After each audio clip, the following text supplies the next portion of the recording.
अपनी मजबूरी को हम दीवारों दर कहने लगे, कैद का सामा किया और उसको घर कहने लगे। दर्ज है तारीख वस्लो हिज्र एक एक शाख पर, बात जो हम तुम न कह पाए शजर कहने लगे।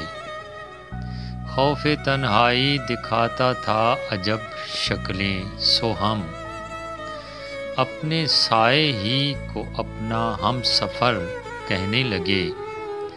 बस्तियों को बांटने वाला जो ख़त खींचा गया, ख़त कशीदा लोग उसको रह गुज़र कहने लगे।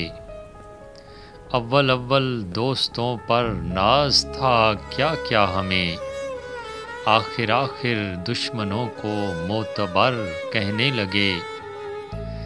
देखते हैं घर के रोज़न से जो नीला आसमां, वो भी अपने आप को अहले नज़र कहने लगे। अपनी मजबूरी को हम दीवारों दर कहने लगे, कैद का सामा किया और उसको घर कहने लगे।